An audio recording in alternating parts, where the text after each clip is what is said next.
நான் பிரமிக்கத்தக்க அதிசயமாய் உண்டாக்கப்பட்டபடினால் உம்மை துதிப்பேன் அப்படின்னா தன்னுடைய பிறப்பை குறித்து இவர் என்ன சொல்றாருன்னா, ஐயோ என்னுடைய பிறப்பு சாதாரணமானது அல்ல, நான் இந்த உலகத்துல எப்படி பிறந்திருக்கிறேன் அப்படின்னு சொன்னா ரொம்ப ஸ்பெஷலா நான் பிறந்திருக்கிறேன், நான் பிரமிக்கத்தக்க அதிசயமாய் உண்டாக்கப்பட்டிருக்கிறேன். என்னை பார்த்து நிறைய பேர் பிரமிக்கணும், என்னுடைய பிறப்பை பார்த்து நிறைய பேர் ஆச்சரியப்படணும். எனக்கு ஆண்டவர் ஒரு வாழ்க்கையை கொடுத்திருக்கிறார், எனக்கு ஒரு பிறப்பை ஆண்டவர் கொடுத்திருக்கிறார். எப்படிப்பட்ட பிறப்பை கொடுத்திருக்கிறார் அப்படின்னு சொன்னா யாருமே யோசிக்க முடியாத, எல்லாரும் பிரமிக்கிறது மாதிரி ஒரு பிறப்பை எனக்கு தந்திருக்கிறார் அப்படின்னு சொல்றாரு. ஆனா இந்த சங்கீதக்காரனுடைய வாழ்க்கையை நீங்க பார்த்துட்டீங்கன்னா ரொம்ப வித்தியாசமா இருக்கும். அன்றைக்கு உள்ள காலங்களில் அந்த திருமணம் பண்ணுகிற ஆண்கள் பார்த்தீங்கன்னா அவங்க 2-3 பேரை கூட திருமணம் பண்ணியிருக்கிறாரு. அப்போ அன்னைக்கு உள்ள மக்கள் தொகை குறைவா இருந்து, ஜனத்தொகை குறைவா இருந்துச்சு. அப்போ இந்த தாவீதிற்கு ஈசாய் தான் தகப்பனார். ஆனா இந்த தகப்பனாருக்கு ஒரு மனைவி இருக்கிறாங்க, அந்த மனைவியினுடைய பிள்ளைகள் தனியா இருக்கிறாங்க. ஆனா தாவீதர் ஒரு இடத்துல சொல்லும் போது, தகப்பனும் தாயும் என்னை கைவிட்டாலும் அப்படின்னா அவனும் ஒரு மனைவியினுடைய பிள்ளை தான். ஆனா தான் அந்த பழைய ஏற்பாட்டின் காலத்தில் இருக்கிற மனிதர்கள் அவர்கள் சரியா திருமணம் பண்ணுகிற பிள்ளைகளுக்கு அவங்க சொத்துக்கெல்லாம் உரிமை இருக்கு, என்ன வேணாலும் அவங்க கேட்கலாம். ஆனா அடுத்ததாய் திருமணம் பண்ண பிள்ளைகளுக்கு இவங்க ஆசைப்பட்டு தான் கொடுக்க முடியுமே தவிர அவர்கள் கேட்கிற உரிமை அற்றவர்கள். சோ இந்த சாதாரணமான மனிதர்கள் மத்தியில தாவீதுனுடைய பிறப்பு எல்லாரும் சொல்லிக்கிறது மாதிரி இல்லை, எல்லாரும் மெச்சிக்கிறது மாதிரி இல்லை. அவனுடைய வீட்டில் ஒரு நல்ல நிகழ்ச்சி நடக்கும் போது அவன் அழைக்கப்படவே இல்லை, அவன் ஒரு பெரிய முக்கியத்துவமா யாரும் கருதவே இல்லை. சாமுவேல் தீர்க்கதரிசி வீட்டில் அபிஷேகம் பண்ணிட்டு போனதுக்கு பிற்பாடு அவனுக்கு பெரிய கனமும் பெரிய மரியாதையும் தன்னுடைய வீட்டிலே கொடுக்கப்படவே இல்லை. ஆனா சங்கீதக்காரனாகிய தாவீது சொல்லும் போது என்ன சொல்றாருன்னா, நான் பிரமிக்கத்தக்க அதிசயமாய் உண்டாக்கப்பட்டபடியினால் உம்மை துதிப்பே. அப்போ நம்பர் 1, முதலாவதாக ஒரு ஆண்டவருடைய பிள்ளை உங்களை குறித்து நீங்க நினைக்க வேண்டிய முதல் நினைவு என்னன்னா, நீங்க இதுவரைக்கும் ஒருவேளை எல்லாரையும் பெருசா நீங்க நினைச்சிருக்கலாம். அவனுக்கு கிடைச்சது மாதிரி எனக்கு கிடைக்கல, அவங்களுக்கு கிடைச்சது மாதிரி வாய்ப்பு எனக்கு கிடைக்கல, அவங்களுக்கு கிடைச்சது மாதிரி அம்மா அப்பா எனக்கு கிடைக்கல, அவங்களுக்கு கிடைச்சது மாதிரி அழகு எனக்கு கிடைக்கல, அவங்களுக்கு கிடைச்சது மாதிரி பெலன் எனக்கு கிடைக்கல. ஆனா நீங்க இன்னையிலிருந்து நீங்க என்ன நினைக்கணும் அப்படின்னு சொன்னா, அவர்களை பார்க்கலும் ஆண்டவர் அநேகரை காட்டிலும் கர்த்தர் என்னை நன்றாய் கர்த்தர் வைத்திருக்கிறார். உங்களுக்குள்ள ஒரு நினைப்பு வேணும். என்ன நினைப்பு வேணும்னா, ஆண்டவர் என்ன நல்லா இல்லாம வச்சுட்டாரு, ஆண்டவர் என்ன கொடுமையா வச்சுட்டாரு, ஆண்டவர் இப்படிப்பட்ட ஒரு சூழ்நிலை எனக்கு அனுமதிச்சாருன்னு நினைக்காதீங்க.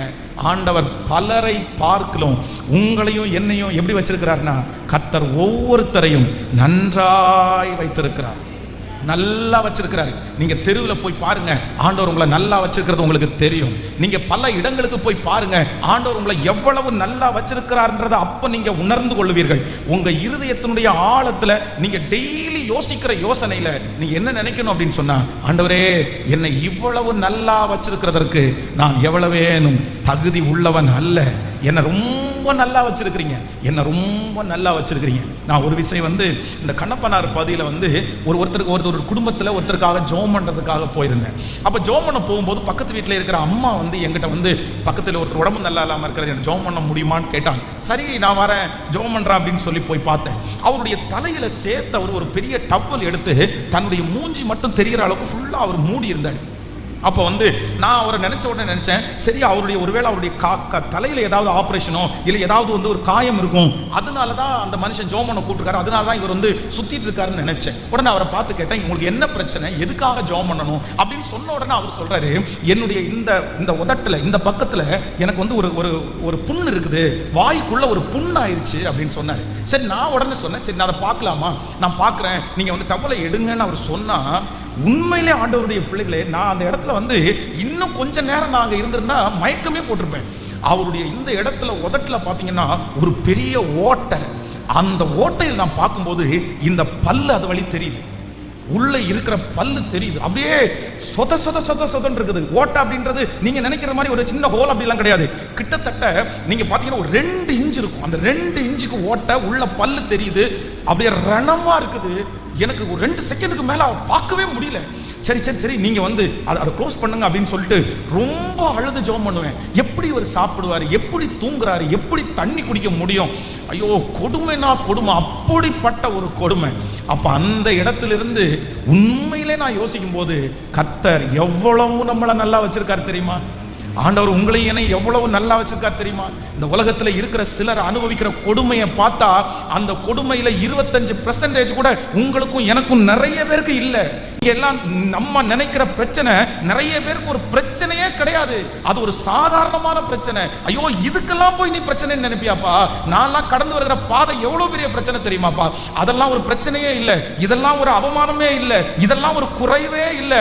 ஆண்டவர் வந்து நம்ம எப்படி வைத்திருக்கிறார் என்றால், கர்த்தர் என்னை நன்றாய் கர்த்தர் வைத்திருக்கிறார். எத்தனை பேரை ஆமோதிக்கிறீங்க? நிறைய பேரை காட்டிலும் என்ன நல்லா வச்சிருக்கிறீங்க ஆண்டவரே. சுற்றி இருக்கிற அநேக பேரை காட்டிலும் கர்த்தர் என்ன நல்லா வச்சிருக்கிறீங்க. எங்கள் சொந்தங்கள் பலர் அனுபவிக்கிற தீமையை நீங்க எனக்கு அனுபவிக்காம கர்த்தர் என்ன நல்லா வச்சிருக்கிறார். என்னை நடக்க பண்ணுகிறார், என்னை கேட்க செய்கிறார், என்னை பார்க்க பண்ணுகிறார், என்னை சாப்பிட வைக்கிறார், என்னை தூங்க வைக்கிறார். ஐயோ நன்மையும் கிருபையும் என்னை தொடர செய்கிற அந்த தேவனுக்கு நல்ல கரங்களை தட்டி ஆமென் ஆமென் ஸ்தோத்திரம் ஸ்தோத்திரம். ஒருவேளை இந்த சத்தத்தை கேட்கிற நிறைய பேர் நீங்க சொல்லலாம், எனக்கு எதுக்கு இந்த வாழ்க்கை, எனக்கு எதுக்கு இந்த கல்யாணம், எனக்கு எதுக்கு இந்த குழந்தைங்க, பேசாம வேண்டாம், எனக்கு இந்த வாழ்க்கையே பிடிக்கல, எனக்கு இந்த குடும்பத்தை பிடிக்கல, எனக்கு இந்த கணவனை பிடிக்கல, மனைவியை பிடிக்கல, எனக்கு இந்த வேலையை பிடிக்கல. இதெல்லாம் ஏதோ ஒரு காரணத்தை, ஏதோ ஒன்று நடந்ததுனால அதை உங்க மனசுக்கு முன்னாடி கொண்டு வந்து நீங்க ஒன்னொன்னா குறை சொல்லிட்டு, ஐயோ எனக்கு எல்லாரும் மாதிரி நான் இல்லை, அவங்கள மாதிரி இல்லை, அப்படியெல்லாம் நீங்க சொல்லலாம். இல்லை இல்லை இல்லை, ஆண்டவர் என்னை அநேகரை காட்டிலும் என்னை நன்றாய் வைத்திருக்கிறார். நான் பிரமிக்கத்தக்க அதிசயமாய் உண்டாக்கப்பட்டபடினால் அவரை துதிப்பேன். சொல்லுங்க பார்க்கலாம், எத்தனை ஆமோதிக்கிறீர்களா? நீங்க கொஞ்சம் அதற்கு ஒத்து போயிட்டீங்கன்னா, அதை கொஞ்சம் நீங்க கான்சன்ட்ரேட் பண்ணிட்டீங்கன்னா, நீங்க இப்போ கடந்து போகிற பிரச்சனையிலிருந்து சுலபமா நீங்க வெளியே வந்துருவீங்க. ரொம்ப ஈஸியா வெளியே வந்திருப்பீங்க. உங்களுடைய சோம்பேறித்தனம், உங்களுடைய காரியங்கள் தான் சில நேரத்தில் உங்களை அப்படி உட்கார வச்சிருக்குது. ஆனா அதுல நீங்க ரெடி ஆயிட்டீங்கன்னா நீங்க முற்றிலும் ரெடி ஆயிருவீங்க. இதற்கு எந்த விதத்திலும் ஆண்டவரும் காரியமும் காரணமே இல்லை. ஹல்லேலூயா. என்னுடைய மனசுல உள்ள நான் ரொம்ப நிறைக்கணும். ஒண்ணு என்ன நிறைக்கணும்னா, நான் எப்படி இருக்கேன் சொல்லுங்க சத்தமா. நிறைய பேருக்கு வரமாட்டேங்குதே வாயில. என் வாழ்க்கையை ஒரு நாள் வாழ்ந்து பாருங்க பாஸ்டர், அப்ப தெரியும் அப்படின்னு நிறைய பேர் சொல்லுவீங்க. உங்க வாழ்க்கையை விட மோசமான வாழ்க்கையை வாழ்ந்துட்டு இந்த உலகத்துல எத்தனையோ பேர் சந்தோஷமா இருக்கும்போது இந்த வாழ்க்கையை கர்த்தர் கொடுத்திருக்கிறார். இந்த வாழ்க்கையில கர்த்தரும் உங்களோடு இருக்கிறார். இந்த வனாந்தர பிரயாணத்துல நீங்க மட்டும் தனியா இல்லை, உங்களோட ஆண்டவர் இருக்கிறார், உங்களை பாதுகாக்க கர்த்தர் இருக்கிறார். அப்போ என்னுடைய வாழ்க்கை எந்த விதத்திலும் குறைஞ்சதே இல்லை. ஆண்டவருடைய சமூகத்துல நீங்க ஜெபிக்கிறதுக்காக, ஆராதிக்கிறதுக்காக போகும்போது, என்ன ஏன் ஆண்டவரே இப்படி வச்சிருக்கிறீங்க, எனக்கு எதுக்கு ஆண்டவரே இப்படி ஒன்றும் வாய்க்க மாட்டேங்குது, நான் ஏன் ஆண்டவரே இப்படிப்பட்ட சூழ்நிலையில கடந்து போறேன் அப்படின்னு ஜெபிக்காதீங்க. நீங்க எப்படி ஜெபிக்கணும்னா, என்னை இவ்வளவு மேன்மையா வச்சிருக்கிறீங்களே, ஹல்லேலூயா, இவ்வளவு மேன்மையா வச்சிருக்கிறதற்காய் ஸ்தோத்திரம் ஆண்டவரே. எனக்கு பசி இல்லைன்னு ஜெபம் பண்றவங்க எத்தனை பேர் தெரியுமா? எனக்கு பசிக்க மாட்டேங்குது, எனக்கு தூக்கம் வர மாட்டேங்குது, எனக்கு நடக்க முடியல, எனக்கு கண்ணு தெரிய மாட்டேங்குது, எனக்கு உடம்புல வேர்க்க மாட்டேங்குது, இந்த மாதிரி ரீசன் சொல்றவங்க எத்தனை பேர் இருக்கிறாங்க தெரியுமா? ஆனா அவங்களெல்லாம் ஒப்பிட்டு பார்க்கும்போது தேவன் என்னை நன்றாய் வைத்திருக்கிறார். கையை உயர்த்தி ஒரு 10 டைம் ஏசப்பாட்ட சொல்லுங்க, என்னை மன்னிச்சிருங்க, நான் நல்லா இல்லை, என்னை ஏன் இப்படி படைச்சிங்க, எதுக்காக இப்படி என்னை படைச்சிங்கன்னு நான் சொன்னது எல்லாத்தையும் மன்னிச்சிருங்க ஆண்டவரே. இல்ல ஆண்டவரே, நீங்க என்ன நல்லா வச்சிருக்கிறீங்க.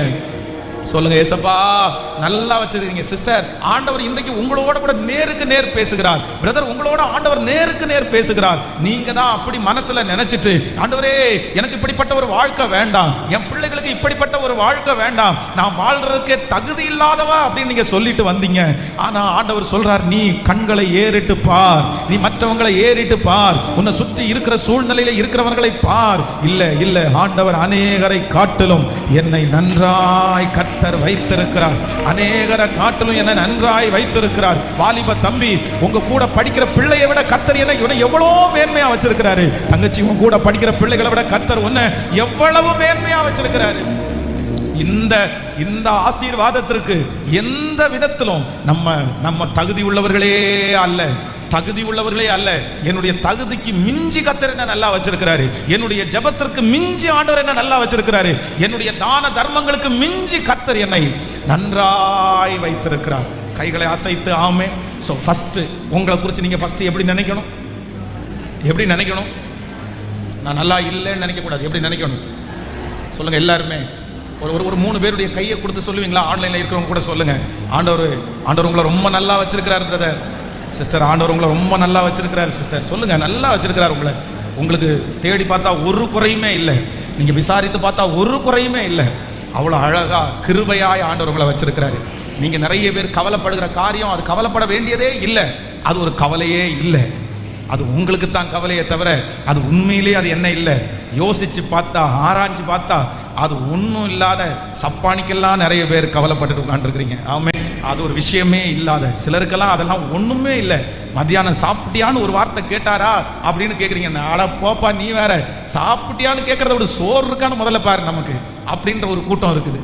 ஒரு கூட்டம் அப்படி இருக்குது, சோறு கொடுத்தா போதும் சார், நீங்க எதுக்கு சார் என்ன சாப்பிட்டீங்கன்னு கேட்குறீங்க. எனக்கு ஆகாரம் இருந்தா போதும் நினைக்கும் போது நம்ம நிறைய பேர் எதுக்கு கவலைப்பட்டோம் தெரியுமா? முன்னாடி இருக்க வேண்டிய சாப்பாடை சாப்பிட வேண்டியது தானே அப்படின்னு கேட்டா, சாப்பிட்டியான்னு ஒரு வார்த்தை கேட்குறீங்களா, அம்மானு ஒரு வார்த்தை கூப்பிடுறீங்களா, இப்படி கூப்பிடுறீங்களா அப்படின்னு எல்லாம் நினைப்போம். ஆனால் இல்லை, பிரச்சனையே இல்லை. அதான் நான் சொல்லுவேன் அடிக்கடி, உங்களுக்கு ஒருவேளை அப்படி உங்க மனசுக்கு நான் நல்லாவே இல்லை, ஆண்டவர் என்ன நல்லாவே வைக்கல, நான் மோசமான ஒரு பிறவி, நான் இப்படி போய் பிறந்துட்டேனே, எதுக்கு இப்படி பிறந்துட்டேன், பேசாம யோபு சொன்னது மாதிரி என்னை பிறக்கும் போதே கள்ளிப்பால் ஊத்து கொண்டிருக்க வேண்டியதானே ஆண்டவரே, கொடி அங்கேயே அறுத்து விட்டுருக்க வேண்டியதானே, நான் அப்ப செத்திருந்தாலும் நல்லா போயிருப்பேனே அப்படின்னு யார் மனசுல நினைச்சாலும், இன்னைக்கு ஆராதனை முடிச்சுட்டு ஸ்ட்ரெயிட்டா GH ஹாஸ்பிட்டலுக்கு போய், கவர்மெண்ட் ஹாஸ்பிட்டலுக்கு போய் ஒரு 3 மணி நேரம் எல்லா டிபார்ட்மெண்ட்டுக்கும் போய் ஒன்றும் பண்ண வேண்டாம், போய் ஒரு ரவுண்டு மட்டும் விட்டுட்டு வாங்க. நீங்க ஹாஸ்பிட்டல்லேருந்து வெளியே வரும்போது எப்படி நினைச்சிட்டு, பரவாயில்லப்பா, நான் எவ்வளோ மேலே என் வாழ்க்கை எப்படி கர்த்தர் என்ன வச்சிருக்கிறாரு. ஸோ என்ன மாதிரி ஆண்டவர், நீங்க உங்களை பார்த்த உடனே நீங்க என்ன சொல்லுவீங்க தெரியுமா? ஒன்ன மாதிரி ஒரு லக்கி வேற யாரும் இல்லை, நீ தான் தேவையில்லாம யோசிச்சுட்டு இருக்கிற. எவ்வளவு படாத பாடுபடுறாங்க தெரியுமா? எவ்வளவு GH ஹாஸ்பிட்டலில் ஒர்க் பண்றவங்கள்ட்ட கேட்டு பாருங்க, ஜனங்கள் படுகிற கொடுமை, ஜனங்கள் படுகிற அவஸ்தை அவ்வளவு. ஆனா ஆண்டவர் அறிஞ்ச ஒரே காரணத்திற்காக, உங்க படிப்பு இல்லை, உங்க திறமை இல்லை, ஏசப்பா ஒரே ஒருத்தருக்காக தான் இவ்வளவு தூரம் நீங்க வந்திருக்கிறீங்க. நீங்க ஆறுதல் அடைகிறது ஏசப்பாவினால, நீங்க தைரியப்படுவது ஏசப்பாவினால, நீங்க இவ்வளவு தூரம் இருக்கிறது ஏசப்பாவினால. உங்களோட ஸ்டார்ட் பண்ண நிறைய பேர் இந்த இடத்துல இல்லவே இல்லை. ஆனா கர்த்தர் என்னை அதிசயமாய் வைத்திருக்கிறார். ஹல்லேலூயா. நான் வானத்திற்கு ஏறினாலும் அங்கே இருக்கிறீர், பாதாளத்தில் படுத்தாலும் அங்கும் இருக்கிறீர். நான் வானத்திற்கு ஏறினாலும் அங்கே இருக்கிறீர், பாதாளத்தில் படுத்தாலும் அங்கும் இருக்கிறீர். என் உள்ளத்தை எல்லாம் நீர் அறிவீர், தாயின் கருவில் என்னை காத்திட்டீர். என் உள்ளத்தை எல்லாம் நீர் அறிவீர்,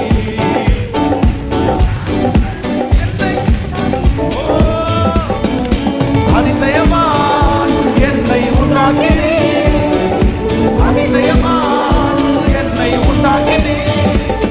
என் கருவை உம் கண்கள் கண்டதே, என் உருவம் பார்வையில் விழுந்ததே. என் கருவை உம் கண்கள் கண்டதே, என் உருவம் உம் பார்வையில் விழுந்ததே. ஆமென். ஹல்லேலூயா. ரொம்ப அழகான ஒரு பாடல், ரொம்ப அழகான பாடல் இது. எனக்கு ரொம்ப பிடிச்ச பாட்டு, நான் ரொம்ப அதிகமாய் பாடின பாடல். பாருங்க, அந்த சரணத்தை நீங்க பாடும்போது ரொம்ப அழகா இருக்கும். நான் வானத்துக்கு ஏறினாலும் அங்கே இருக்கிறேன், நான் பாதாளத்தில் படுத்தாலும் நீர் அங்கே இருக்கிறேன். என் உள்ளத்தை எல்லாம் நீர் அறிவீர், தாயின் கருவில் என்னை காத்துட்டு. நான் எப்படி உண்டாக்கப்பட்டிருக்கிறேன்னா, அதிசயமாய் நான் உண்டாக்கப்பட்டிருக்கிறேன். ஹல்லேலூயா. பிரதர், நீங்க ஒரு அதிசயம். பிரதர், சிஸ்டர், நீங்க ஒரு அதிசயம். வாலிப தங்கச்சி, நீ ஒரு அதிசயம். வாலிப தம்பி, நீ ஒரு அதிசயம். நீ உன்னை குறித்து தப்பா நினைக்கிறதுனால தான் நீ அப்படி இருக்கிற. நீ மட்டும் சரியா நீ மட்டும் நினைச்சிட்டேன்னு வச்சுக்க, நீ ரொம்ப பிரமிக்கத்தக்க அதிசயமாய் உண்டாக்கப்பட்ட ஒரு தேவனுடைய பிள்ளை. ஹல்லேலூயா. உன் இருதயத்தின் நினைவு எப்படியோ அப்படியே அவனும் இருக்கிறான். ஹல்லேலூயா. ஃபர்ஸ்ட் நம்பர் 1, முதலாவதாக என்னை குறித்து நான் நினைக்க வேண்டிய நினைவு என்ன அப்படின்னு சொன்னா, கர்த்தர் அநேகரை காட்டிலும் என்னை நன்றாய் வைத்திருக்கிறார். சாப்பிட்றோம்ல, நம்ம எல்லாரும் சாப்பிட்டோம், தூங்குறோம், துணிமணி கொடுத்துக்கிறோம். கர்த்தர் நம்மை நன்றாய் வைத்திருக்கிறார். அந்த ஒரு சரணத்தை பாடுவோமா எல்லாருமே? ஆமென். அதை உணர்ந்து பாடுங்க. ஆண்டவரே, நீர் நான் வானத்திற்கு ஏறினாலும் அங்கே இருக்கிறீர், பாதாளத்தில் படுத்தாலும் அங்கும் இருக்கிறீர். எல்லாருமே கரங்களை தட்டி ஆமென், ஆமென், ஆமென். வானத்துக்கு ஏறினாலும் அங்கே பாதாளத்தில் படுத்தாலும் அங்கும் இருக்குது. வானத்துக்கு ஏறினாலும் அங்கே இருக்கு, பாதாளத்தில் படுத்தாலும் அங்கும் இருக்குது. நினைவுகளை எல்லாம் அறிவே, தாயின் கருவில் என்னை காப்பே. என் நினைவுகளை எல்லாம் அறிவே, தாயின் கருவில் என்னை காப்பே. கைகளை மேல கட்டி அதிசயமா என்னை உண்டாக்கினீ, அதிசயமா என்னை உண்டாக்கினீ. என் கருவை உன் கண்கள் கண்டதே, என் உருவம் உன் பார்வையில் விழுந்ததே. என் கருவை உன் கண்கள் கண்டதே, என் உருவம் உன் பார்வையில் விழுந்ததே. நான் யார் என்று நீர் அறிவீர், வாழ்நாளெல்லாம் என்னை நடத்துவீர். நான் யார் என்று நீர் அறிவீர், வாழ்நாளெல்லாம் என்னை நடத்துவீர். நடத்துவீர், நடத்துவீர், நடத்துவீர், நடத்துவீர். ஹல்லேலூயா, ஆமென். நம்பர் 2, இரண்டாவதாக ஒரு ஆண்டவருடைய பிள்ளை நம்மளை குறித்து நம்ம எப்படி நினைக்கணும். ஃபர்ஸ்ட் என்ன நினைக்கணும்? என்ன ஆண்டவர் எப்படி வச்சிருக்கிறாரு? நல்லா வச்சிருக்கிறாரு. ஆமென். நல்லா வச்சிருக்கார், நல்லா வச்சிருக்கிறார், நல்லா வைக்கிற வல்லவராக இருக்கிறார். நம்பர் 2, ஒரு வசனத்தை வாசிக்கலாமே. ஆண்டவர் 119வது சங்கீதத்தினுடைய 71வது வசனத்தை வாசிக்கலாமா? 119வது சங்கீதம் 71வது வசனம். நான் உபத்திரவப்பட்டது எனக்கு நல்லது, அதனால் உமது பிரமாணங்களை கற்றுக்கொள்ளுகிறேன். இன்னொரு விஷயம் கூட வாசிக்கலாம். நான் உபத்திரவப்பட்டது எனக்கு நல்லது, அதனால் உமது பிரமாணங்களை கற்றுக்கொள்ளுகிறேன்.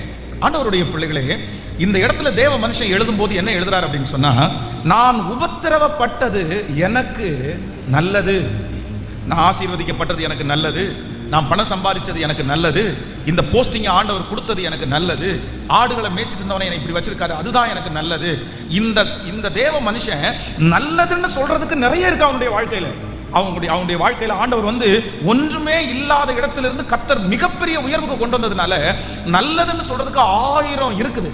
ஆனா அவர் என்ன சொல்றாரு அப்படின்னு சொன்னா, அதெல்லாம் நல்லதோ கெட்டதோ எனக்கு தெரியல, ஆனா எது எனக்கு ரொம்ப நல்லது அப்படின்னு சொன்னா, நான் உபத்திரவப்பட்டது எனக்கு நல்லது, நான் உபத்திரவப்பட்டது எனக்கு நல்லது. நம்பர் 2, இரண்டாவதாக ஒரு தேவனுடைய பிள்ளை தன்னை குறித்து நினைக்க வேண்டிய இரண்டாவது நினைவு என்ன அப்படின்னா, எனக்கு நடந்த எல்லாவற்றிலையும் ஆண்டவர் ஒரு நன்மையை ஆண்டவர் வைத்திருக்கிறார்.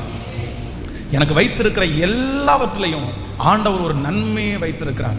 என் கண்ணுக்கு அது தீமை, என்னுடைய யோசனைக்கு அது தீமை, என்னை சுற்றி இருக்கிறவர்கள் அது தீமைன்னு தான் சொல்றாங்க. ஆனா நான் ஒண்ணு நினைக்கணும், இல்ல என் வாழ்க்கையில எது நடந்திருக்கலாம், சிலரை இழந்திருக்கலாம், சிலர் மரித்திருக்கலாம், சிலர் விட்டு போயிருக்கலாம், சில சூழ்நிலையில ஆண்டவர் உங்களை வெயிட் பண்ண வைக்கலாம், சில காரியங்கள் உங்களுக்கு கைகூடி வராம இருக்கலாம், சில இடத்துல உங்களுக்கு ஒரு பெரிய அவமானம் ஏற்படலாம், சில நஷ்டங்கள் உங்களை அறியாமல் வரலாம், சில இடத்துல உங்களை தூக்கி ரொம்ப பெரிய இடத்துல போட்டிருக்கலாம். ஆனா நீங்க ஒண்ணு நினைச்சுங்க, உங்க மனசுல ஒண்ணு நினைச்சுங்க, அன்றியும் தீர்மானத்தின்படி அழைக்கப்பட்டவர்களாகி தேவனிடத்தில் அன்பு கூறுகிறவர்களுக்கு சகலமும் சகலமும் சகலமும் நன்மைக்கு ஏதுவாகவே நடக்கிறது. எனக்கு நடந்தது எல்லாம் எதுக்கு அப்படின்னு சொன்னா, தீமைக்கு இல்ல, நன்மையை கர்த்தர் வச்சிருக்கிறாரு. நீங்க எந்தெந்த காரியமெல்லாம் மனதுல எனக்கு இப்படி நடந்திருக்க கூடாது, எனக்கு ஏன் இப்படி நடந்துருச்சு, எனக்கு மட்டும் எதுக்கு இப்படி நடந்துருச்சு, யாருக்கும் நடக்கல, எனக்கு மட்டும் ஏன் இப்படி நடக்கணும் அப்படின்னெல்லாம் இது வரைக்கும் இந்த செய்தியை கேட்கிற வரைக்கும் எனக்கு அந்த தீமை தான் எனக்கு காரணம், அதனாலதான் நான் இப்படி ஆயிட்டேன், இது மட்டும் நடக்கலன்னா நான் இப்படி ஆயிருக்க முடியாது, இந்த பிரச்சனைக்கு இதுதான் காரணம்லாம் நீங்க சொல்லலாம். ஆனா நான் ஆராதிக்கிற தேவன் என்ன செய்கிறார் என்றால், எனக்கு நடந்து கொண்டிருக்கிற நடக்க போகிற எல்லாவற்றிலும் கர்த்தர் எதை வைத்திருக்கிறார் என்றால், ஒரு நன்மையை ஆண்டவர் வைத்திருக்கிறார். கண்டிப்பா அதுல ஒரு நல்லது இருக்கு சிஸ்டர், பிரதர், நிச்சயமா அதுல ஒரு நல்லது இருக்கு. இன்றைக்கு உங்களுடைய பார்வைக்கு ஒருவேளை கர்த்தர் இப்படிப்பட்டிருக்கிற தீமையை எனக்கு அனுமதிச்சிருக்கவே கூடாது, நான் என்ன பண்ணுவேன், எப்படி இதை கடந்து போவேன். ஆனா நீங்க கொஞ்சம் வருஷம் தாண்டி, சில நாட்கள் தாண்டி, நீங்க நிறைய பேர் சொல்லுகிற சாட்சி என்ன அப்படின்னா, அன்னைக்கு இது நடந்ததுனால தான் இந்த காரியத்தை கர்த்தர் எனக்கு வெற்றியாய் மாற்றி இருக்கிறார். அன்றைக்கு இது நடந்ததுனால தான் இப்படி நான் இருக்கிறேன். அன்னைக்கு நடந்ததுனால தான் அதை கர்த்தர் எனக்கு கற்றுக் கொடுத்தார். இதனால தான் நான் தேறின ஒரு பிள்ளையா நான் இருக்கிறேன். சோ என்னுடைய வாழ்க்கையிலே நடந்தது எல்லாம் எதற்காக தான்? நன்மைக்காகவே. தீமைகளை நன்மையாய் மாற்றுகிற ஆண்டவர் நம்மோடு கூட இருக்கிறார். அது நன்மைக்காகவே. தானியேலுக்கு அப்படிப்பட்டிருக்கிற சிங்க கெபி வந்ததுனால தான் அவனுடைய வாழ்க்கையிலே சாட்சியாய் மாறினது. தாவீது சிங்கங்களுடைய கெபியிலே தங்கி இருந்தது நன்மைக்காக மாறினது. அவனுக்கு ஒரு எதிர்ப்பு எழும்பினது நன்மைக்காகவே மாறினது. எல்லாருடைய கண்ணிலையும் தீமையாய் தெரிந்தாலும் ஆண்டவர் அதை என்ன பண்றாருன்னா, அதுலயும் ஆண்டவர் ஒரு அழகான நன்மையை கர்த்தர் வைத்திருந்தார். கைகளை அசைத்து ஒரு ஹல்லேலூயா. பொள்ளாச்சி பக்கத்தில் ஒரு ஊழியக்காரர் பல வருடமாய் குழந்தை இல்லாமல் அவருக்கு ஒரு குழந்தை கிடைச்சிருச்சு. அப்போ அந்த ஊழியக்காரருடைய மனைவி 9வது மாசத்துல இருக்கும்போது திடீரென்று ஒரு வயிற்றுல அப்போதான் டெஸ்ட் பண்ணிட்டு வர்றாங்க. திடீர்னு வயிறு வலி ரொம்ப அதிகமாகி மறுபடியும் ஹாஸ்பிட்டலுக்கு போனால் இம்மீடியட்டாக ஆப்ரேஷன் பண்ணணும்னு சொல்லிட்டாங்க. டாக்டர் சொல்லிட்டாங்க, பரவாயில்ல 9 months ஆயிடுச்சு, குழந்தை நல்ல க்ரோத் இருக்கும், ஒன்றும் உங்களுக்கு பிரச்சனை இல்லைன்னா ஆப்ரேஷன் பண்ணுனா, அவங்க ஆப்ரேஷன் பண்ணுகிற சில நிமிடங்களுக்குள்ளேயே குழந்தை உள்ள இறந்துருச்சு. அப்படியே பிறக்கும் போது 9 மாதம், பல வருடமாய் குழந்தை பாக்கியம் இல்லாம அந்த குழந்தை பாக்கியம் கிடைச்சிருக்கு. 9 மாதம் சுமந்து பேர் செலக்ட் பண்ணிட்டாங்க, குழந்தைக்கு துணி வாங்கி வச்சுட்டாங்க, எல்லா பக்கத்துலையும் சொல்லியாச்சு. எல்லாம் பண்ணினாலும் குழந்தை அப்படியே இறந்து பிறந்துருச்சு. ஐயோ, ரொம்ப துக்கமானது. அந்த குழந்தைய கொண்டு போய் அவர் அடக்கம் பண்ணிட்டு வந்துட்டு தன்னுடைய வேதத்தை எடுத்து மடிச்சு ஒரு மேல அலமாரியில வச்சு ஏசப்பாட்ட ஜெபம் பண்ணாராமா, நான் இனி இந்த பைபிளை எடுக்க மாட்டேன், நான் இனி இந்த பைபிளை தூக்க மாட்டேன். எனக்கு இவ்வளவு பெரிய தீமை நீங்க அனுபவிச்சீங்கல்ல, எனக்கு எப்படி இவ்வளவு பெரிய தீமையை அனுபவிக்கிறதுக்கு உங்களுக்கு மனசு வந்துருச்சு? ஆண்டவரே, நான் எவ்வளவு ஊழியம் நான் செஞ்சிருக்கிறேன், நான் இனி இந்த பைபிளை தூக்கி சுமக்கிறதுக்கு நான் தகுதி இல்லை, நான் இதை வச்சிடறேன், நான் யாருக்கும் நீ எது பண்ண மாட்டேன் அப்படின்னு ரொம்ப தன்னுடைய இருதயத்தை கடினப்படுத்திட்டு போய் படுக்கை அறைக்கு போனார். படுக்கை அறைக்கு போய் அவர் தூங்கிட்டு இருக்கும்போது ராத்திரி ஒரு சொப்பனம். அப்போ இவருக்கு பிறந்திருக்கிற அந்த குழந்தை எப்படி பிறக்கும், இந்த குழந்தையினால வருகிற ஆபத்து, அந்த குழந்தையினுடைய பலவீனம், இது எல்லாத்தையும், அது ஒரு பெரிய விஷயம், அது வெளியே கூட சொல்ல முடியாது. அது சொப்பனத்துல பார்க்கிறாரு. சொப்பனத்துல பார்த்த உடனே ஐயோ, இப்படிப்பட்ட ஒரு பிரச்சனைக்கா இருக்குமா, இதையா ஆண்டவர் எனக்கு தடுத்து நிறுத்தினார். உடனே அந்த தூக்கத்தை விட்டு எந்திரிச்சு உட்கார்ந்து, ஆண்டவரே என்னை மன்னிச்சிருங்க, எனக்கு இவ்வளவு பெரிய தீமையை நீங்க என் கையில கொடுக்காம அதை நன்மையா மாத்துறதுக்காக தான் இப்படி பண்ணி இருக்கிறீங்க. இல்ல நான் திரும்ப உன்னுடைய வேதத்தை நான் கையில எடுப்பேன்னு மறுபடியும் தன்னுடைய வேதத்தை கையில எடுத்து இன்றைக்கு ஆண்டவருக்காக பெரிய சாட்சியாய் கர்த்தருக்கு ஊழியம் செய்து கொண்டிருக்கிறார். அப்போ ஆண்டவருடைய பிள்ளையே, கர்த்தர் உங்களுக்கு கொடுத்த எதையுமே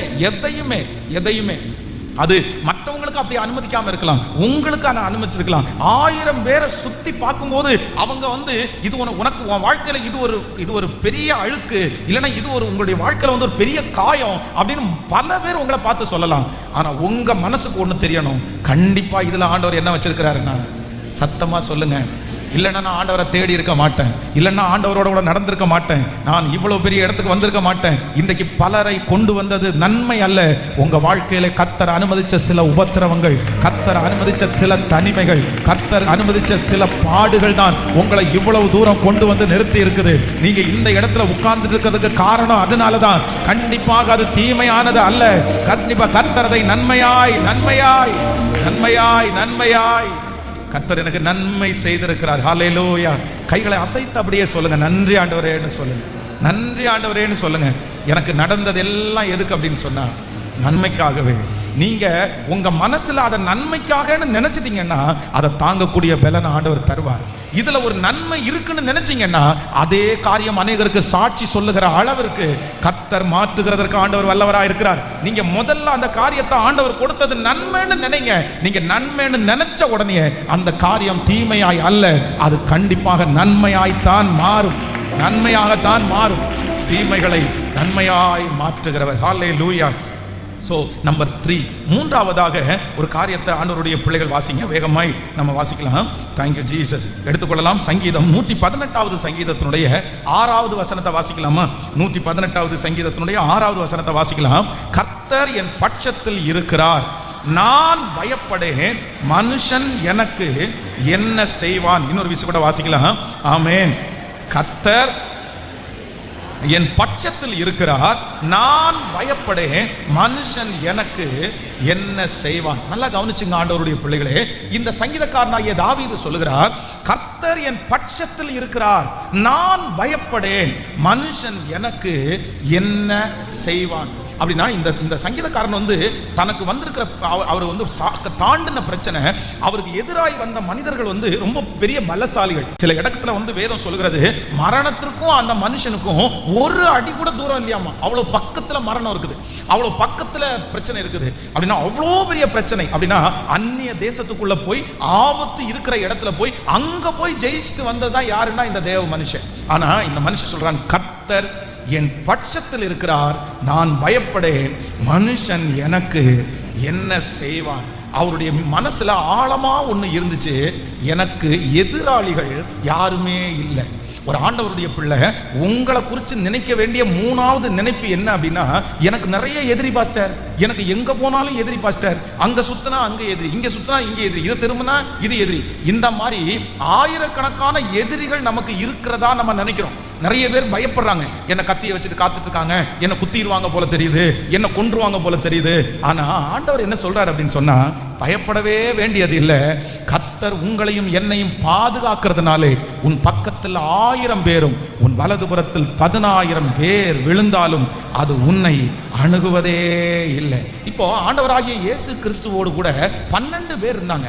இந்த 12 பேர்ல ஏசப்பாவுக்கு எதிரின்னு சொன்னா யாரு? என்ன சொல்லுவீங்க? யூதாஸ். ஆனா இந்த யூதாஸ ஆண்டவர் எதிரியே, கொலகார பாவியே, காட்டி கொடுக்கிறவனே அப்படின்னு சொல்லுகிறதை விட ஆண்டவர் எப்படி சொன்னார் அப்படின்னா, சிநேகிதனே அப்படின்னு சொன்னார். காரணம் என்னன்னா, எப்பா நீ எனக்கு எதிரி இல்லை, நீ எனக்கு எதிரி இல்லை. ஏன் அப்படின்னா, பிதாவினுடைய சித்தத்தை நிறைவேற்றுவதற்கு ஒன்ன மாதிரி ஒருத்தர் இருந்தாதான் இந்த பிதாவின் சித்தம் நிறைவேற முடியும். அதனால எனக்கு என்ன இல்லைன்னா, எனக்கு எதிரின்றது யாருமே இல்லை. ஆமென் சொல்லுங்கள். அதான் கடந்த சில நாட்களுக்கு முன்பாக இந்த இட்லி மாவு அரைச்சி விற்கிறதுக்கு வீட்டில் ஒரு கிரைண்டரை வாங்கி ஜெபம் பண்ணுறதுக்கு ஒரு சிஸ்டர் சொன்னாங்க. அப்போ நான் அவங்களுக்காக நல்லா ஜெபம் பண்ணேன். ரொம்ப சந்தோஷம் சிஸ்டர், வீட்டில் இந்த மாதிரி ஒரு பிஸ்னஸ் ஆரம்பித்து நிறைய பேருக்கு பிரயோஜனமாக இருக்கிறது, உங்கள் கணவனாருக்கு சப்போர்ட்டிவாக இருக்கிறது, ரொம்ப சந்தோஷம், நீங்கள் இதை செய்யுங்க அப்படின்னு சொல்லி மனதார ஜெபம் பண்ணியாச்சு. ஜெபம் பண்ணி முடித்த உடனே இன்னும் ஒரு ஜெப குறிப்பு இருக்குன்னு சொன்னாங்க.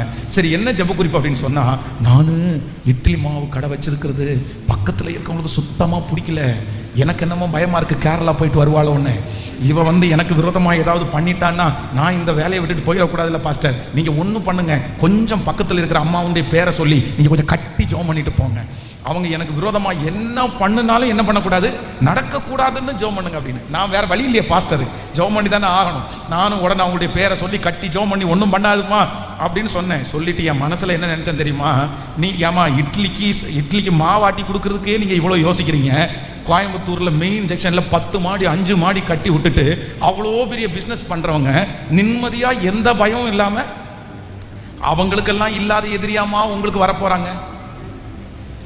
நான் சொல்றது உங்களுக்கு எத்தனை பேருக்கு புரியுது? நம்ம நிறைய பேர் எங்க பார்த்தாலும் எதிரி. பாஸ்டர் நான் நல்லா இருக்கிறது அவங்களுக்கு பிடிக்கல. யாருக்கு தான் பிடிக்கும் நல்லா இருக்கிறது? நான் நல்லா இருக்கிறது அவங்களுக்கு பிடிக்கல, எனக்கு அப்படி பண்றாங்க இப்படி பண்றாங்க, நான் ஒரு அழகா ட்ரெஸ் பண்ணிட்டு போனா பார்க்குற பார்வையில எரிச்சு போடுவாங்க போல தெரியுது பாஸ்டர், இப்படியெல்லாம் பார்க்குறாங்க என்னென்னமோ. அப்போ மொத்தமும் உங்களை சுத்தி எதிரிங்க தான் இருக்காங்க. நீங்க அந்த முள்ளுகளுக்குள்ளே லீலி புஷ்பம் எப்படி இருக்கிறதோ அப்படியே என் குமாரத்திற்குள்ளே நீயும் இருக்கிறாய். உன்னை சுற்றி எதிரிகள் இருந்து கொண்டே இருக்கிறார்கள். ஆண்டவருடைய பிள்ளைகளை, என்னை சுற்றி எத்தனை எதிரி வேணாலும் இருக்கலாம், ஆனா நான் என் மனசுல என்ன நினைக்கணும்னா, என் கூட இருக்கிறவர் பெரியவர், உலகத்தில் இருக்கிறவனை விட எனக்குள்ளே இருக்கிறவர் பெரியவர், செய்வனையை விட எனக்குள்ளே இருக்கிறவர் பெரியவர், பொறாமையை விட எனக்குள்ளே இருக்கிறவர் பெரியவர், என்னுடைய உயர்வை தடுக்கிறவர்களை விட எனக்குள்ளே இருக்கிறவர் பெரியவர்.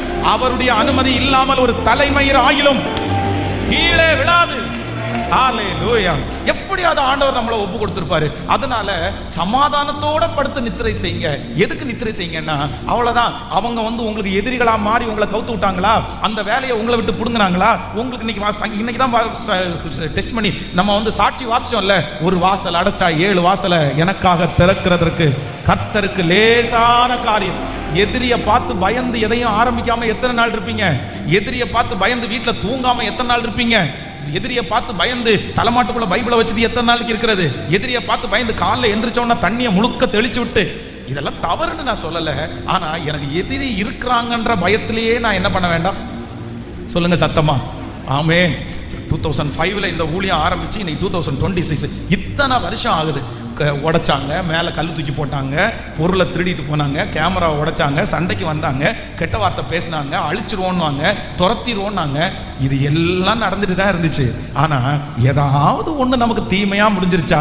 அவங்க உடைக்க கட்டுனார், அவங்க பிரச்சனை பண்ண பெருசாயிருச்சு. அதனால ஆண்டவருடைய சித்தம் ஒரு நாளும் தடைபட்டு போகவே போகாது.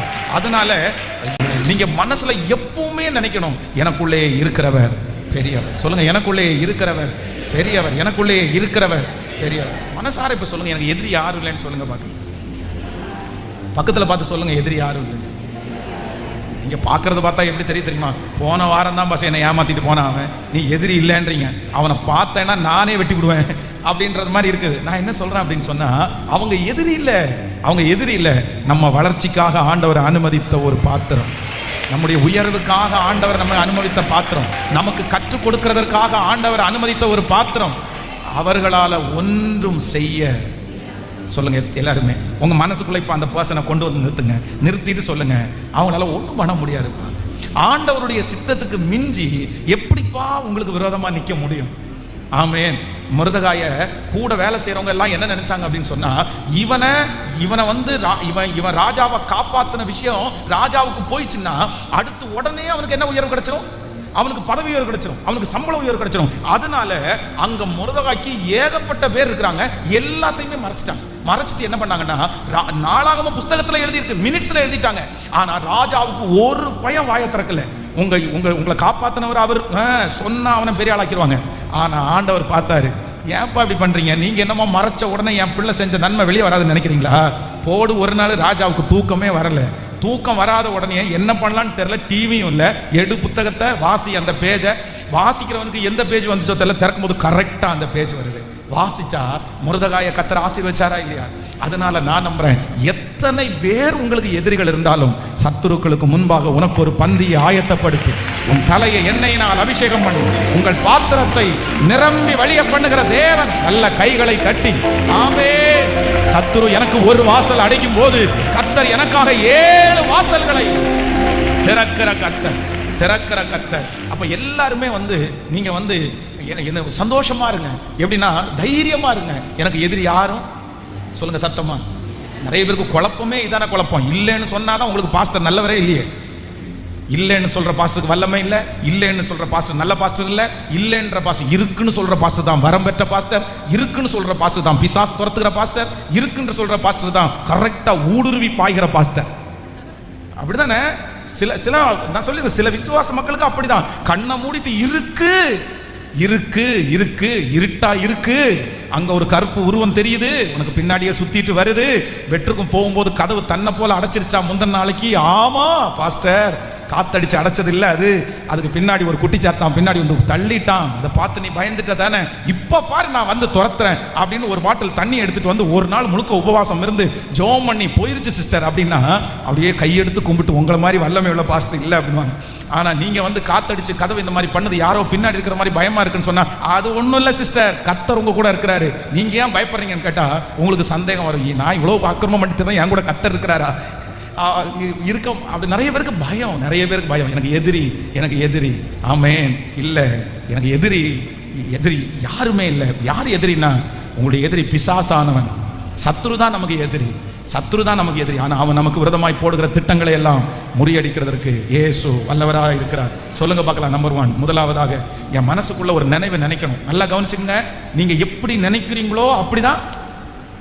கண்ணாடிக்கு முன்னாடி போய் நின்றுட்டு நான் நல்லா இருக்கிறேன்னு நினைச்சா, அதுக்காக அப்படி மூஞ்சி கலவா போய் நிற்க சொல்லலை, போய் நிற்கும் போது நமக்கே ஒரு கான்ஃபிடன்ஸ், நான் என்ன நினைக்கிறேன்னா அது நான் நல்லா இருக்கேன். நம்பர் 1 சொல்லுங்க மக்களை எல்லாரும். ஃபர்ஸ்ட் நிறைய பேரை காட்டணும், கர்த்தர் என்ன வச்சிருக்கிறாரு.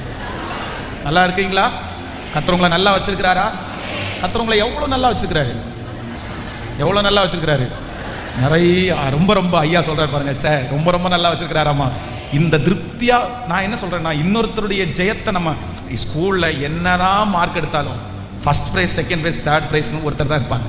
நம்ம அவங்க அளவில் படித்தாலுமே மார்க் போடுறவங்களுக்கு அதுக்கு மிஞ்சி மார்க் போட முடியாது. அதனால இன்னொருத்தருடைய மார்க் எனக்கு வேணும்னு வாழ வேண்டாம். நான் இந்த உலகத்தில் வாழ்கிற வாழ்க்கையை சந்தோஷமாக ரொம்ப மகிழ்ச்சியாக கர்த்தரோட வாழ்ந்தா போதுமானது.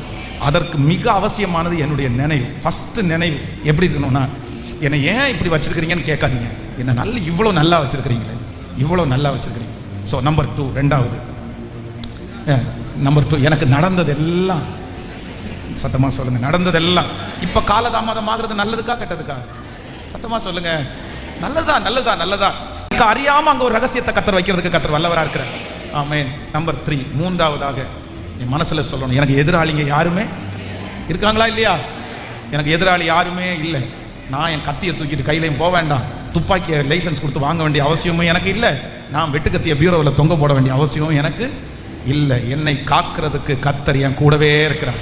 அப்படி என்னை கொன்று போட்டாலும் கிறிஸ்து எனக்கு ஜீவன், சாவு எனக்கு ஆதாயம். ஆமென். அந்த தகடு துண்டை தூக்கி வெளியே போட்டுருங்க, அந்த எலுமிச்சம்பழம் ஜூஸ் போட்டு குடிச்சுங்க, வெயில் நேரத்துக்கு ரொம்ப நல்லா இருக்கும். ஆமென். பாஸ்டர் யாரோ ஒருத்தர் எலுமிச்சம்பழத்தை உருட்டி விட்டாங்களேன்னு நினைக்காதீங்க, பிழிஞ்சு ஜூஸ் போட்டு குடிங்க, சரியாக போயிடும். ஆமென். அதனால் எனக்கு விரோதமான மந்திரவாதமும் இல்லை, எனக்கு விரோதமான. கடைசியாக ஒரு 5 மினிட்ஸில் உங்களுக்கு சொல்கிறேன். அடுத்த ஒரு வசனத்தை கூட வாசிக்கலாம். ஆமென். பிரசங்கி 7ஆம் அதிகாரத்தினுடைய 14வது வசனத்தை வாசிக்கலாமா? பிரசங்கி 7வது அதிகாரம் 14வது வசனம். வாழ்வு காலத்தில் நன்மையை அனுபவித்திரு, தாழ்வு காலத்தில் சிந்தனை செய். மனுஷன் தனக்கு பின் வருவதொன்றையும் கண்டுபிடியாதபடிக்கு தேவன் இவ்விரண்டையும் ஒன்றுக்கொன்று எதிரடையாய் வைத்திருக்கிறார். நல்லா கவனிச்சுங்க. வாழ்வு காலத்தில் நன்மையை அனுபவித்திரு, தாழ்வு காலத்தில் சிந்தனை செய். மனுஷன் தனக்கு வருவதொன்றையும் கண்டுபிடியாதபடிக்கு தேவன் இவ்விரண்டையும் ஒன்றுக்கொன்று எதிரடையாய் வைத்திருக்கிறார். அப்படின்னா கர்த்தர் இந்த இடத்துல என்ன சொல்றார் அப்படின்னா, நம்ம பாஷையின்படி இன்னைக்கு பிரியாணி கிடைச்சுன்னா அதை என்ன பண்ணு, திருப்தியா சாப்பிட்ரு. ஆனா நாளைக்கு கஞ்சி கொடுக்கும்போது வருத்தப்படாத, இந்த கஞ்சி ஏன் வந்துச்சுன்னு சிந்தனை செய். ரெண்டையும் யார் தான் அனுமதிக்கிறாராமா? சொல்லுங்க. நீங்க தான் அப்படின்னு சொல்லும்போது சரிப்பா சந்தோஷம் அப்படின்னு சொல்லு, நீயா இல்லை நீ எல்லாம் ஒரு ஆளா அப்படின்னு சொல்லும்போது சரி பரவாயில்ல அப்படின்னு சிந்தனை செய். இதை ரெண்டையும் அப்படின்னா எல்லாவற்றுக்கும் ஒரு காலம் உண்டுன்றத ஒரு ஆண்டவருடைய பிள்ளை எப்பவுமே யோசிக்கணும். எல்லாவற்றுக்கும் ஒவ்வொன்றுக்கும் ஒவ்வொரு காலம் உண்டு. நட ஒரு காலம் உண்டு, நட்டதை பிடுங்க ஒரு புகழ ஒரு காலம் உண்டு, சொல்லுங்க, இகழ ஒரு காலம் உண்டு. அப்போ அழகா இருக்கிறதுக்கு ஒரு காலம் உண்டு, வயசாகிறதுக்கு ஒரு காலம் உண்டு, அம்மா அப்பா நம்மோடு இருக்கிறதுக்கு ஒரு காலம் உண்டு, நம்மளை விட்டு போவதற்கு ஒரு காலம் உண்டு, நல்ல பாக்கெட் நிறைய காசு இருக்கிறதுக்கு ஒரு காலம் உண்டு, இல்லாத காலமும். சத்தமாக சொல்லுங்க. அதனால தான் இதை சரியா அறிஞ்சது யார் அப்படின்னா யோபு. அவர் சொல்கிறார், நீ பைத்தியக்காரி பேசுகிறது போல் பேசுகிறாய், நன்மையை பெற்ற நான் தீமையை பெற வேண்டாமோ? கர்த்தர் கொடுத்தார், கர்த்தர் எடுத்தார், கர்த்தருடைய நாமத்திற்கு ஸ்தோத்திரம். ஆனா நமக்கு நிறைய பேர் என்ன நினைக்கிறோம் அப்படின்னு சொன்னா, எல்லாம் நிரந்தரம்னு நினைக்கிறோம். இந்த பாசம் நிரந்தரம், இந்த அழகு நிரந்தரம், இந்த மனுஷன் நிரந்தரம், இந்த சந்தோஷம் நிரந்தரம், இதெல்லாம் நமக்கு நிரந்தரம் நிரந்தரம் நினைக்கிறதுனால தான் அது நிரந்தரம் இல்லைன்னு தெரியும் போது நம்ம நிறைய பேர் வெக்ஸ் ஆயிடும், ரொம்ப கஷ்டப்படுறோம். ஐயோ நான் மலை போல நம்பினேனே, இப்படி யோசிச்சேனே, இன்னைக்கு திடீர்னு இப்படி விட்டு போயிட்டாங்களே. நீங்க ரெடி ஆகுங்க. ஒரு பிறந்து ஞானம் வந்த உடனே ஒரு பிள்ளை ரெடி ஆகணும். எதுக்கு ரெடி ஆகணும் அப்படின்னு சொன்னா, எல்லாமே டெம்பரவரிப்பா. சொல்லுங்க சத்தம். எல்லாமே டெம்பரவரி, எல்லாமே மாறி போகும், எல்லாமே மாறி போகும், எல்லாம் ஒரு நாள் நம்மளை விட்டு போகும். நீங்க எல்லாருமே இன்னைக்கு 10 வருஷத்துக்கு முன்னாடி இருக்கிற போட்டோவை எடுத்து பார்த்தா உங்களுக்கு நிறைய பேருக்கு சந்தோஷமா இருக்குமா துக்கமா இருக்குமா? சந்தோஷமா இருக்கும். சரி எப்படி இருந்திருக்கிறோம் பாருங்க, முடியெல்லாம் எவ்வளோ இருந்திருக்கு பாருங்க, எவ்வளோ இளமையா இருந்திருக்க பாருங்க, தொப்பையே இல்லை பாருங்க, ஒல்லியா இருந்திருக்கிறோம் பாருங்க. அந்த 10 வருஷத்துக்கு முன்னாடி இருக்கிற போட்டோவை எடுத்து பார்த்தா எல்லாருக்கும் சந்தோஷமா தான் இருக்கும். இப்போ அதுவே இன்னைக்கு வரைக்கும் நீடிக்கும் அப்படின்னு நினைக்கிறது தவறு தானே. வயசாக வயசாக குறைஞ்சிட்டு தான் இருக்கும், பலன் குறையும், அழகு குறையும், முடி கொட்டும். இது எல்லாம் நார்மலா நடக்கிறது. ஆமேன்னு சொல்லுங்கள். மனசுக்குள்ள ஒரு நினைப்பு வேணும். என்ன நினைப்பு? எதுவும் நமக்கு, சத்தமா சொல்லுங்க, யாரு நிரந்தரம்னா அவர் மட்டும். நான் உன்னை விட்டு விலகுவதும் இல்லை, உன்னை கைவிடுவதும் இல்லை. இங்கேயும் அவர் நம்மோடு இருக்கிறார், பரலோகத்திலையும் அவர் நம்மோடு கூட இருக்கிறார். நம்மை விட்டு ஒரு காலமும் எடுபடாத கர்த்தர், நம்மை விட்டு ஒரு நாளும் போகாத தேவன். ஹalleluya. நீங்க யோபுனுடைய மனைவியை போல இது நிரந்தரம்னு நீங்க நினைச்சீங்கன்னு வச்சுங்களேன், உங்களுக்கு ரொம்ப நீங்க கஷ்டப்படுவீங்க. கல்யாணமான புதுசுல கணவனாருக்கு நம்ம இன்பம் தான், சந்தோஷம் தான். மனைவிக்கு சந்தோஷம் தான், இன்பம் தான். ஆனா கொஞ்ச நாள் போக போக போக போக நிறைய பேருடைய அன்பு என்ன பண்ணிருது சொல்லுங்க. கல்யாணமான புதுசுல யாருக்காக நீங்க வாழ்றீங்கன்னு கேட்டா அவருக்காக தான் வாழ்வாங்கன்னுவாங்க. ஆனா 10 வருஷம் தாண்டா யாருக்காக வாழ்றீங்கன்னா என் பிள்ளைக்காக வாழ்றாங்க அப்படின்னுவாங்க. அந்த 10 வருஷம் தாண்டி இப்போ அவனுக்கு கல்யாணம் ஆச்சுன்னா யாருக்காக வாழ்றேன்னு கேட்டேன், யாருக்காக வாழ்றேன்னே தெரியல, எடுத்துக்க ஆண்டவரே. நான் அதுக்கு என்ன சொல்றேன் அப்படின்னா, அதை அடிபட்டு திருந்தி இது பண்றதுக்குள்ள ஃபர்ஸ்டே ஃபிக்ஸ் பண்ணிக்கிறேன். இதெல்லாம் இருக்கும், சந்தோஷம், மகிழ்ச்சி ஆண்டவர் கொடுத்துருக்கிறார். ஆனா எல்லாருடைய அன்பு என்ன பண்ணிடும்னா, கணவனார் காயப்படுத்துவாரானா நீங்க ரெடியா இருந்துட்டீங்கன்னா நீங்க ரொம்ப ரொம்ப கஷ்டப்பட மாட்டீங்க. என்னை காயப்படுத்த அவரால் முடியும் அப்படின்றத ஃபர்ஸ்டே புரிஞ்சுக்கிட்டீங்கன்னா நீங்க ரொம்ப காயப்பட மாட்டீங்க. பரவாயில்ல, இது நிஜம்தான், நிஜம்தான், இது இருக்கிறது தான் அப்படின்னு உங்களுக்கு ஒரு அண்டர்ஸ்டாண்ட். ஆனா நீங்க அதே நம்பி என்ன காயமே படுத்த மாட்டாரு, செத்தா கூட படுத்த மாட்டாரு, நான் டக்குன்னு காயப்படுத்தினா அப்படியே இருதயமே உடஞ்சி ஊத்தி நான் போறேன் எங்க அம்மா வீட்டுக்கு, நான் வரல அப்படின்ற மாதிரி ஆயிரும். அதனாலதான் நான் சொல்றேன், யார் நிரந்தரம் அப்படின்னா அவர் ஒருவரே நிரந்தரம். ஹல்லேலூயா. பைக்கு நிரந்தரம் இல்லை, கார் நிரந்தரம் இல்லை, ஸ்டைல் நிரந்தரம் இல்லை. எல்லாமே ஒரு நாள் தாண்ட தாண்ட தாண்ட எல்லாமே ஒரு முற்றுப்புள்ளி இருக்குது. ஆனா அவரோட வாழ்கிற வாழ்க்கைக்கு மட்டும் முற்றுப்புள்ளியே. ஹல்லேலூயா. ஒரு மனிதனுடைய நினைவு எப்படி இருக்கிறதோ அப்படியே அவனும் இருக்கிறான். உங்களை செக் பண்ணுங்க பிரதர், இவர் நல்லா வருவாரா வரமாட்டாரான்னு செக் பண்ணுங்க அப்படின்னு கேட்டா அந்த மார்க் லிஸ்ட்டை தூக்கிட்டு வாங்கன்னு சொல்ல மாட்டார் ஆண்டவர். எந்த காலேஜில் படிச்சீங்க அப்படின்னு தூக்கிட்டு வரணும்னு சொல்ல மாட்டாரு. டேய், அவன் மூளையை கழட்டி பாடுறா, ஓப்பன் பண்ணி பாரு, என்ன நினைக்கிறான்னு பாரு. ஓ, இவன் நல்லா நினைக்கிறானா, கண்டிப்பா நல்லா வந்துருவாங்க. ஐயோ மோசமா நினைக்கிறான்ப்பா, இவர் ரொம்ப மோசமா நினைக்கிறான், கஷ்டம்தான்ப்பா உனக்கு கொஞ்சம். அதனால உங்களுடைய உயர்வு, வெற்றி, ஆசீர்வாதம் எல்லாம் எங்க இருக்கு? சத்தமா எல்லாரும் சொல்லுங்க. உன் கையை எப்படி வச்சு சொல்லுங்க, எல்லாமே இங்கே தான் இருக்கு. ஒரு மனுஷனுடைய நினைவு எப்படி இருக்கிறதோ அப்படி, சத்தமா எல்லாரும் சொல்லுங்க, ஒரு மனுஷனுடைய நினைவு எப்படி இருக்கிறதோ அப்படியே அவனும் இருக்கிறான். ஹல்லேலூயா. எத்தனை பேர் சிந்தையை மாற்ற போறீங்க? எத்தனை பேர் சிந்தையை மாற்ற போறீங்க? எல்லாரும் அப்படி எழுமி நிற்கலாமா? எல்லாரும் எழுமி நின்று இந்த பாட்டை நம்ம இன்னொரு டைம் பாட போறோம். 6 நோட்டு ஏத்தனை பாட முடியுமா? ஒரு 1/2 நோட்டு ஏத்தலாமா? ஓகே, எல்லாரும் அப்படியே எழுமி நின்று. எனக்கு ரொம்ப பிடிச்ச ஒரு பாடல், உங்களுக்கும் நிறைய பேர் நீங்க ரொம்ப அழகா பாடுறீங்க, உங்களுக்கு நிறைய இந்த பாட்டு எல்லாருக்குமே தெரியும்னு நினைக்கிறேன். இல்லை, இது அதிகமாக ஆர்சி திருச்சபையில் தான் இந்த பாட்டு இருக்கும். ஆனால் ஆர்சி திருச்சபையில் இருக்கிற ஒரு பாட்டை பெண்டிகாஸ்ட் சர்ச்சில் பாடின ஒரே பாட்டு என்ன பாட்டு தான் அப்படின்னா இந்த பாட்டு தான். இல்லை, அந்த அவங்க பாடுற நிறைய பாடல்கள் இங்கே பாடுறதில்லை. சில இடத்துல பாடுற பாடல்கள் பாடுறதில்ல பொதுவாக. ஆனால் இந்த பாட்டு முழு கிறிஸ்டியானிட்டிக்கு உள்ள பாட்டாகவே மாறிடுச்சு. இது எல்லாருக்கும் உள்ள பாட்டு மாதிரி. அதனால ரொம்ப நல்ல பாடல். நல்ல ஆண்டவருடைய பிள்ளைகளே, நீங்கள் யாராவது ஒருத்தர் வருத்தத்தோடு அந்த இடத்துல இருந்திருக்கலாம். நான் ரொம்ப கற்பனை பண்ணினேன் பாஸ்டர், ரொம்ப கற்பனை பண்ணினேன். இவர் என்ன விடமாட்டாருன்னு நினைச்சேன், இவங்க என்ன விடமாட்டாங்கன்னு நினைச்சேன். ஆனால் என்னால் இதை ஏற்றுக்கவே முடியல. என் கணவனாரை 100% நம்பினேன், என் மனைவியை 100% நம்பினேன். ஆனால் இவர் இப்படிப்பட்ட ஒரு காரியத்தை செய்வார், இவங்க இப்படிப்பட்ட ஒரு காரியத்தை செய்வாங்கன்னு நான் கொஞ்சம் கூட நினைச்சே பார்க்கல. உங்களுடைய சிந்தனையிலே இல்லாத ஒரு காரியம் இப்போ நடந்திருக்கலாம், உங்களுடைய எண்ணத்திலே இல்லாத ஒரு காரியம் நடந்திருக்கலாம். நீங்க 100% நம்பி நீங்க ஏமாந்து போன யாராவது ஒருத்தர் இந்த இடத்துல இருக்கலாம். 100% நம்பி நான் ஏமாந்துட்டேன் பாஸ்டர், 100%. நான் இந்த மாதிரி யோசிக்கவே இல்லை. ஆனா ஆண்டவர் என்ன சொல்றாரு அப்படின்னா, நீ ஃபர்ஸ்டே ரெடி ஆகிக்கீங்க, முதல்ல ரெடி ஆகிக்கீங்க. எதுக்கு அப்படின்னு சொன்னா, இந்த உலகத்துல எதுவுமே எனக்கு நிரந்தரம் இல்ல, விட்டுட்டு போறது அப்பதான் நீங்க ரெடி.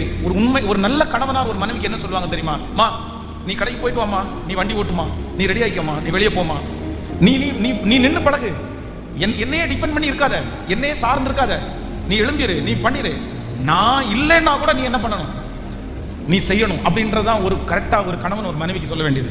ஒரு மனைவி கணவனுக்கு நீ செத்தா கூட ஒன்ன விட மாட்டப்பா, நான் அங்க கல்லறையில் உன்னை பிடிச்சி இழுத்துட்டு வந்துடும் அப்படின்னு சொல்ல முடியாது.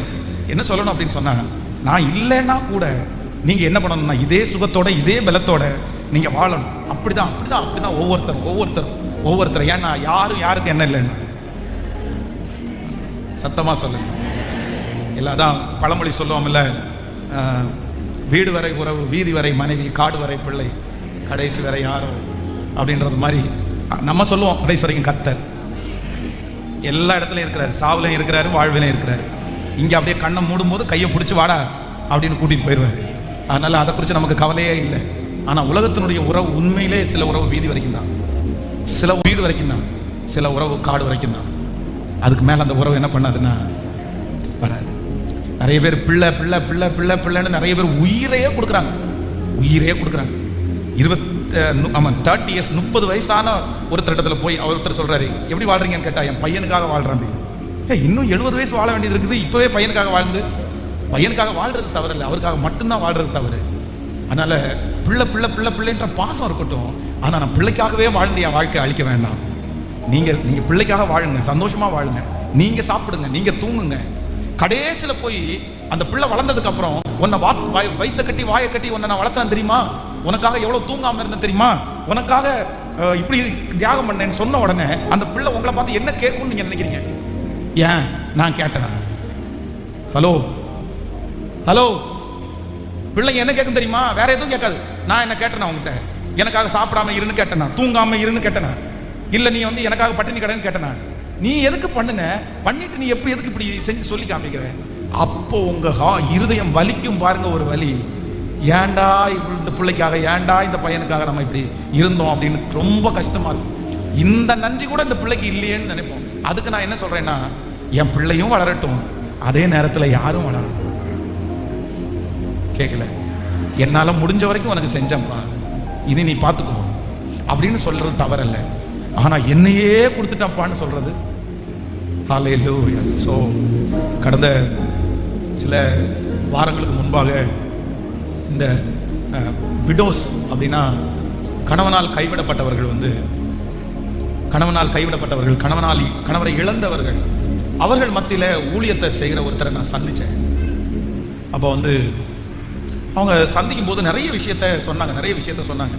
அதில் ஒரு விஷயம் என் இருதயத்தை ரொம்ப பாதிச்சிருச்சு. என்ன பாதிச்சிருச்சுன்னா, பாஸ்டர், நான் நிறைய விடோஸை நான் சந்திக்கிறேன், நிறைய கணவனால் கைவிடப்பட்ட நிறைய பேரை சந்திக்கிறேன். ஆனால் என் மனசில் ரொம்ப கஷ்டமாக இருக்கிறது என்ன அப்படின்னு சொன்னால், இந்த இளம் விதவைகள், கணவனால் கைவிடப்பட்டவங்களுக்கு யாராவது ஒருத்தர் பின்னாடி இருந்து என்ன பண்ணிடுறாங்கன்னா, ஒரு தைரியத்தை கொடுத்துறாங்க.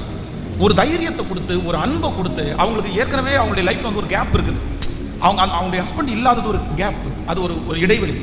அந்த இடைவெளியில் அவங்க என்ன பண்ணிடுறாங்கன்னா, உள்ளே வந்துட்டு அவங்கள ஆளுகை செஞ்சு 5 இயர்ஸ் 5 வருஷம் அவங்களுடைய அன்பில் தொடர பண்ணுறாங்க, அவங்கள்ட்ட பேசுகிறாங்க, அவங்களுக்கு கேட்குறதெல்லாம் வாங்கி கொடுக்குறாங்க, அவங்கள ரொம்ப அழகாக வச்சுக்கிறாங்க. ஆனால் 5 வருஷம் தாண்டி அவங்கள ஒரு சின்ன ஒரு டிஷ்யூ பேப்பர் மாதிரி அப்படியே தூக்கி போட்டுறாங்க. 5 இயர்ஸ் தான், 5 வருஷம் தான். அந்த 5 வருஷத்துலையும் அவங்க இவங்க தான் அவங்களுக்கு நிறைய செஞ்சுருக்காங்க. ஆனால் இவங்க செஞ்சது மாதிரி காமிச்சிடறாங்க. அந்த 5 வருஷத்துலேயும் அவங்க ரொம்ப நம்பிடுறாங்க, ரொம்ப இது பண்ணிடுறாங்க. இந்த மாதிரி பாதிக்கப்பட்டவங்கள ஏற்கனவே அவங்களுக்குள்ள ஒரு காயம் உடஞ்சாச்சு, 2வது அவங்களுக்கு இந்த மாதிரி நடக்கும்போது அவங்களுக்கு வாழ்க்கையை குறித்த ஒரு கான்ஃபிடென்ட்டே அவங்களுக்கு இல்லாதன்னு நான் ஃபீல் பண்ணேன் அப்படின்னு அவங்க எங்கிட்ட சொன்னாங்க. உண்மைதான். வாலிப தம்பிக்கு தங்கச்சிக்கு எல்லாருக்கும் சொல்கிற ஒரு வார்த்தை அப்படிதான், எல்லாமே மாயப்பா, எதுவுமே நிரந்தரம் இல்லைப்பா. யாருமே உன்னை கடைசி வரைக்கும் நேசிக்கவே முடியாது, யாருமே கடைசி வரைக்கும் உன் கூட இருக்கவே முடியாது. நீ அதை ரொம்ப நல்லா அண்டர்ஸ்டாண்ட் பண்ணிக்கோ. நீ ஓடி ஓடி ஓடி உழைச்சு, ராத்திரி பகலாக யோசிச்சு, நீ காத்திருந்து, நீ பேசி, இது எல்லாமே ஒரு காலகட்டத்தில் எத்தனை நாள் நீடிக்க முடியும்னு நினைக்கிறேன், எத்தனை வருஷம் நீடிக்க முடியும்னு நினைக்கிறேன்? கண்டிப்பாக முடியாது. ஏதாவது ஒரு சூழ்நிலையில, ஏதாவது ஒரு இடத்துல நம்ம அதை முற்றுப்புள்ளி வச்சே ஆகணும், அதுக்கு முற்றுப்புள்ளி வந்தே ஆகணும். ஏன்னா அது நிரந்தரம். சொல்லுங்க, அது நிரந்தரம் இல்லை. ஆனா நீ இப்பவே அதை மனசுல எடுத்துட்டீங்கன்னா நீங்க விழ மாட்டீங்க. வாலிப தங்கச்சிக்கு தம்பிக்கு ஒரு ஆலோசனை சொல்றேன், நீ பரிசுத்தமா வாழணும், நீ விழாம இருக்கணும் அப்படின்னா, லவ்ல நீ விழாம இருக்கணும்னா, இல்லை ஏதாவது ஒண்ணுல விழாம இருக்கணும்னா, ஃபர்ஸ்ட் உன் மனசுல என்ன இருக்கணும்னா, இது நிரந்தரம் இல்லைன்றது ஒண்ணு வேணும் உனக்கு. நிரந்தரம் இல்லை. காலேஜ் படிக்கிற வரைக்கும் அப்படின்னா, அதுக்கப்புறம் அந்த உடைவை நீ எப்படி சரி பண்ண போற? இந்த வேலையை விட்டு நான் போற வரைக்கும் அப்படின்னு சொன்னா, அதுக்கப்புறம் எப்படி நீ அதை சரி பண்ண போற? சரி பண்ணவே முடியாது. அதை சரி பண்ணணும்னா அப்புறம் அதே மாதிரி இன்னொன்னுல நீ போனாதான், இன்னொன்னுல விழுந்துதான் சரி பண்ண முடியும். அது லாங் டைம், அது ஒரு பெரிய ப்ராசஸ். அதனால உங்களை குறித்து நீங்க நினைக்க வேண்டிய நினைவு. இப்ப பாருங்களேன், சில கணவன் பணம் பணம் பணம் பணம் பணம் எப்ப பார்த்தாலும் பணம்னு ஓடுறாங்க. ஆனா ஃபேமிலி தெரியாது, பிள்ளைங்க தெரியாது. பிரதர், அது எந்த வித உங்களுக்கு தேவைக்காக நீங்க சம்பாதிக்கிறது தவறல்ல, பணம் இருந்தா தான் நீ வாழ முடியும். நீங்க ஆனா என்னன்னா, அதை ஒன்னே நீங்க நிரந்தரம்னு நினைச்சிட்டு போயிட்டு ஃபேமிலியை நீங்க இழந்துட்டீங்கன்னா எதுவுமே நிரந்தரம் இல்லை. எது மேலேயும் ரொம்ப டீப்பா நம்ம போகக்கூடாது. டீப்பா போகணும்னா ஒரே ஒருத்தர்கிட்ட மட்டும்தான், கத்தரை தவிர வேற யார்ட்டையுமே டீப்பா போகக்கூடாது.